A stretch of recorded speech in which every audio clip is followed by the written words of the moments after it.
Ole tuna kono saktur hi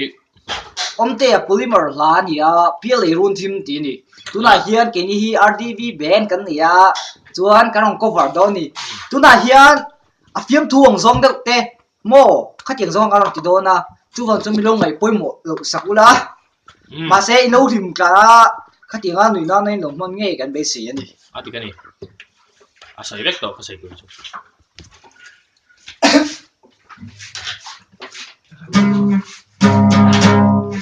chuan ka soi thing guitar hi sui thum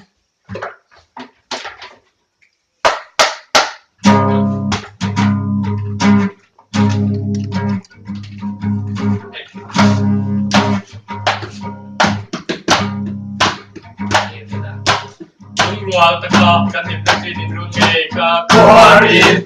antia kero meru dam digai ka wi coba dam ni runa lo kai pai mamai na o ka chunu asa lainat mate mate ati che asula chu bisa la ke ne buang ni chu tu ri pabi bege ikia tu de ikia tu kan su le tu de ta chu tu ayang ngasih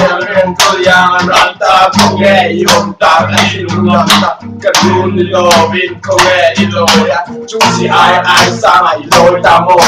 kan sering ai đâu lên em kia chuan công là một tu lo hậu để lo sắc nè môi thì sắc mùa hoa trái cây tô xin nhà sắc cây sắc mê môi chia lấy ưu chi mà chuan màu in đó đâu tê đất cho ta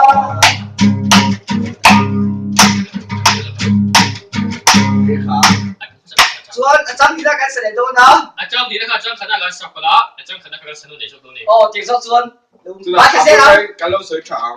không để liền mọi người đã mình diệt đi ra mà xe mình chuyển nuôi ông đàn tụ mình diệt đi mình chuyển nuôi nhiều mình cần sân nuôi rồi mình cần sân nuôi anh thấy đó mình diệt đi để xí rồi mình diệt đi lâu mà mày đã tiếp có cả lần đằng lâm lâu vấn đề năm vấn đề mua lúa lâu tiền đằng ta xí rồi nó đi đến qua cái thằng chủ đi lâu mà sẽ lo cho nó muốn ăn phần mình không chỉ về đi rồi xin qua đâu phải để ăn ngày thôi là cha đâu ta để ăn cái gì thì lại qua đi lại để cho em để luôn cái lại thế lên cả lỗ này để biết đi ra rồi tụi nó sẽ đâu về ba cái bài ta đi sang rồi chú lê doan ra đi vào ba đủ số để thiếu đủ số nói lên là thì ngày làm nào lên làm cha thì ngày là làm mày ấy thân là đi bên đây thân ta đi nhà này chùa lên với ra tuổi ai đó thầy nó cả là không được chết mỗi đêm ở đây để nó lên thân nó lên mỗi cái gì nó ta rồi cái đánh một lên thì nghe không thể lên